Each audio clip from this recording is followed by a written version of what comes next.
கர்த்தரும் இரட்சகருமாகிய இயேசு கிறிஸ்துவின் நாமத்தினாலே பீஸ்ஃபுல் மினிஸ்ட்ரி சார்பாக உங்களை சந்திப்பதில் மிகுந்த மகிழ்ச்சி அடைகிறேன். இன்றைக்கு இரண்டகம் பற்றி பார்ப்போமா? நம்ப வேண்டாம், நம்ப வேண்டாம், இந்த பொய்யுலகை நம்ப வேண்டாம். ஆசை காட்டி மோசம் செய்யும் பாலுலகை நம்ப வேண்டாம்.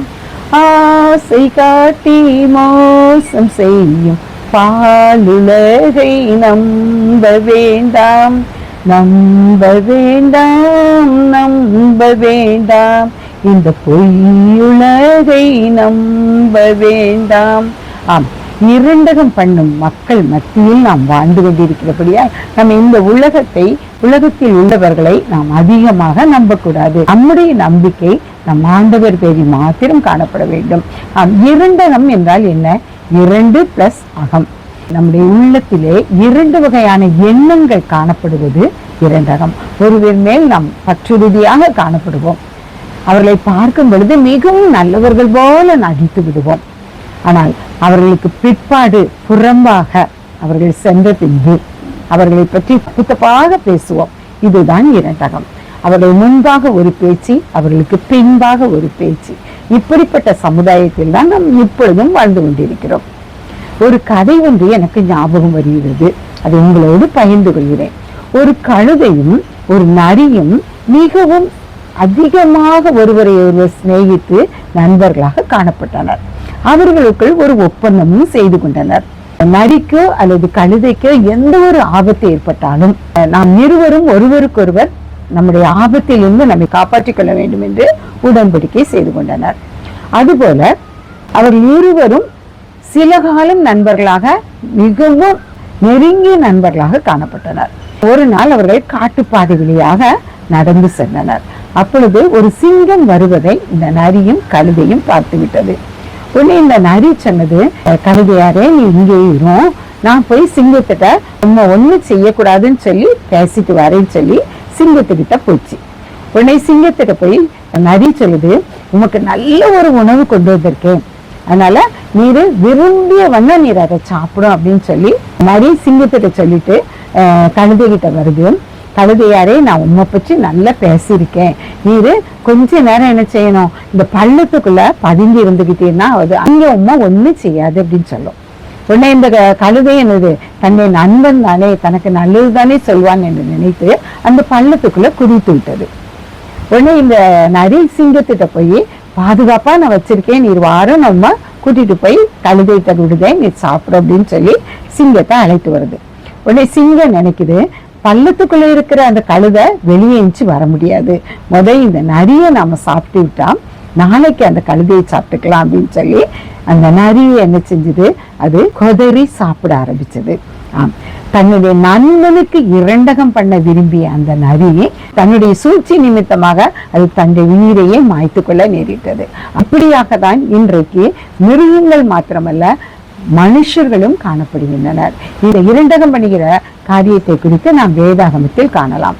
1 சாமுவேல் 15ஆம் அதிகாரம் 23ஆம் வசனம் இவ்வாறாக சொல்லுகிறது, இரண்டகம் பண்ணுதல் பில்லிசூனிய பாவத்திற்கும் முரட்டாட்டம் பண்ணுதல் அவபக்திக்கும் விக்கிரக ஆராதனைக்கும் சரியாய் இருக்கிறது. நீ கர்த்தருடைய வார்த்தையை புறக்கணித்தபடியினாலே அவர் உன்னை ராஜாவாய் இராதபடிக்கு புறக்கணித்து தள்ளினார் என்றார். சாமுவேல் சவுல் ராஜாவிடம் இவ்வாறாக, நீ இரண்டகம் பண்ணினபடியால் உனக்கு உன்னுடைய ராஜ்யபாரம் உன்னை விட்டு புறம்பாக்கப்பட்டது அப்படின்னு சொன்னாரு. அப்போ சாமுவேல் தீர்க்கதரிசி சவுல் ராஜாவிடம் இவ்வாறாக ஏன் சொன்னார் என்பதை 15ஆம் அதிகாரம் முழுமையும் படிப்போமே ஆனால் நமக்கு நன்றாக புரியும். சாமுவேல் தீர்க்கதரிசி அப்படி என்னதான் சொன்னார் என்று பார்ப்போமே ஆனால் 3ஆம் வசனம், இப்போதும் நீ போய் அமலேக்கை மடங்கடித்து அவனுக்கு உண்டான எல்லாவற்றையும் சங்கரித்து அவன் மேல் இரக்கம் வைக்காமல் புருஷரையும் ஸ்திரீகளையும் பிள்ளைகளையும் குழந்தைகளையும் மாடுகளையும் ஆடுகளையும் ஒட்டகங்களையும் கழுதைகளையும் கொன்று போட கடவாய் என்கிறார் என்று சொன்னார். கர்த்தர் அமலேக்கியருக்கு முன்பாக கடந்து சென்று எல்லாவற்றையும் மடங்கடித்து கொன்றுபட சொன்னார். ஆனால் இந்த சவுல் ராஜாவும் அவனோடு இருந்தவர்களும் என்ன செய்தார்கள் தெரியுமா? அமலேக்கிய ராஜாவாகிய ஆகாவை உயிரோடே கூட்டிக் கொண்டு வந்து அவனுடைய மிருக ஜீவன்களின் கொலை செய்ய மனமில்லாமல் தங்களோடு கூட அழைத்து வந்தார்கள். இதை அறிந்து கர்த்தர் சாமுவேல் தீர்க்கதரிசியிடம் சவுலை குறித்து நான் மனஸ்தாபமாயிருக்கிறேன், அமலேக்கியரிடம் இவ்வாறாக யுத்தம் பண்ணிவிட்டு முதல் தரமானது இரண்டாம் தரமான மிருக ஜீவன்களையும் அந்த ஆகாக் ராஜாவையும் நான் அழைத்து கொண்டு வந்திருக்கிறான் என்று சாமுவேல் தீர்க்கதரிசி சொல்லும் பொழுது ஆண்டவர் மனஸ்தாபப்பட்டதை குறித்து சாமுவேலும் துக்கப்பட்டவராக சவுலை தேடி வருகிறார். வரும்பொழுது சவுல், நீ சொன்னபடியே நான் அமலேக்கியரை முறியடித்து விட்டேன் என்று தம்பட்டம் பிடிக்கிறான். அப்பொழுது சாமுவேல் தீர்க்கதரிசி சவுண்டத்தில், நீ இரண்டகம் பண்ணினபடியால் இந்த ராஜ்யபாரம் உன்னை விட்டு நீங்க போகிறது அப்படின்னு சொல்றாரு. இங்க கேட்கிற இந்த ஆடு மாடுகளின் சத்தம் என்ன அப்படிங்கிறான். உடனே சவுல் சொல்றாரு, அது ஆண்டவருக்கு பலியிடுவதற்காக கொண்டு வரப்பட்டது அப்படின்னு சொல்லுவான். 22வது வசனத்துல சாமுவேல் சொல்றாரு, கர்த்தருடைய சத்தத்திற்கு கீழ்ப்படுகிறதை பார்க்கிலும் சர்வாங்க தகனங்களும் பலிகளும் கர்த்தருக்கு பிரியமாயிருக்குமோ? பலியை பார்க்கிலும் கீழ்ப்படிதலும் ஆட்டுக்கடாக்களின் இனத்தை பார்க்கிலும் செவிகெடுத்தலும் உத்தமம்.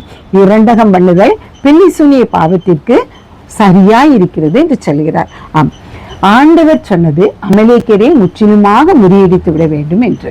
ஆனால் சாமுவேல் தீர்க்கதரிசி ஆண்டவர் சொன்ன காரியத்தை சவுல் ராஜாவிடம் சொன்ன பொழுது சவுல் ராஜா செய்த காரியம் ஆண்டவருடைய பார்வைக்கு முரட்டாட்டமாக காணப்பட்டபடியால் செய்றவங்க எப்படி மற்றவங்களுடைய வாழ்க்கையவே இல்லாமல் போக செய்கிறவனமாக செய்வாங்களோ அதுபோல இவனுடைய காரியம் காணப்படுகிறது என்று சொல்லி சவுல் ராஜ்யபாரம் தள்ளப்பட்டதாக காணப்பட்டது. இந்த சவுல் ராஜா இதில் மாத்திரமல்ல, அவனுடைய ஒவ்வொரு காரியத்திலும் இரண்டகம் பண்ணுகிறவனாகவே காணப்பட்டான். ஒரு பெரிய எஞ்சாண்டிக்கான கோலியாத்து 40 நாளும் கட்சித்தான். ஆனா அங்கு வந்து அந்த சிறிய தாவீது தன்னுடைய கூழாங்கற்களினாலே கவன்ல வைத்து அவனை விழ பண்ணினார். அப்படிப்பட்ட அவனுடைய சவுல் ராஜாவுக்கு நன்மையான காரியம் செய்த தாவீது கூட சவுல் ராஜா என்ன செய்தார் என்பது நம்ம எல்லாருக்கும் நன்றாக தெரியும்.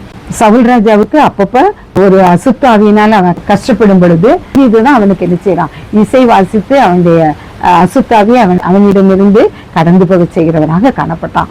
இப்படிப்பட்ட தாவீதையும் கொல்லுவதற்கு சவுல் ராஜா எத்தனையோ முறை முயற்சி செய்தவனாக காணப்பட்டான். இப்படியாவது இதை கொல்வதுதான் அவனுடைய எண்ணமாக காணப்பட்டது. ஏன்னா சவுல் கொன்றது 1000, தாவீது கொன்றதோ 10000 என்று பெண்கள் பாடிய பாடல். தன்னை விட தாவீதை அதிகமாக உயர்த்தி பாடியது அவனுடைய இருதயத்துக்கு ஏற்றதாக காணப்படாததால் அவன் இரண்டகம் பண்ணுகிறவனாக எப்படியும் தாவீதை கொள்ள வேண்டும் என்று நினைத்தார். சவுல் ராஜாவுடைய மனமே அவன் பெரிய ராஜாவாக அங்கு இருக்கிற எல்லா ஜனங்களை காட்டிலும் மிகவும் நெட்டையனாக உயரமானவனாக காணப்பட்டு ஒரு பார்ப்பதற்கே பயங்கரமான தோற்றமுடையவனாக காணப்பட்டாலும் அவனுடைய உள்ளான மனதுல 2 மனமுடையவனாக அவன் காணப்பட்டான். இப்படித்தான் வாழ்க்கையிலும் அநேகர் நாம் காணப்படுகிறோம். நம்முடைய குடும்பத்துக்குள்ளே ஒருத்தரை பற்றி ஒருத்தர் புறங்கூறி ஒருத்தர் சேர விடாம இப்படியாக எத்தனையோ இரண்டகங்கள் பண்ணி கொண்டு இருக்கிறோம்.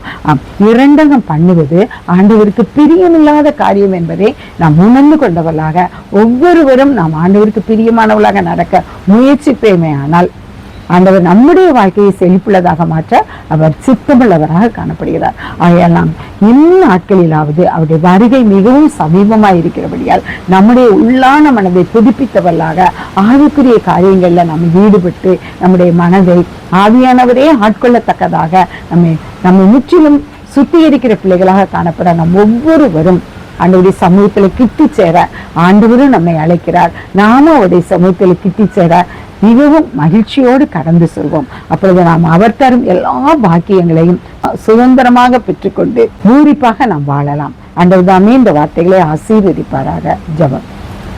எங்களை அளவில்லாமல் நேசிக்கிற அருமையான தகப்பனே, இரண்டகம் பண்ணுவதனால் சவுல்ராஜா எத்தனையாய் தன்னுடைய ராஜ்யபாரத்தை இழந்து போனான் என்பதையும், அப்பா தாவீதுக்கு அவன் செய்த இரண்டகத்தினால் அவன் எத்தனையாய் வேதனைப்பட்டான் என்பதையும் நாங்கள் அறிவோம் ராஜா.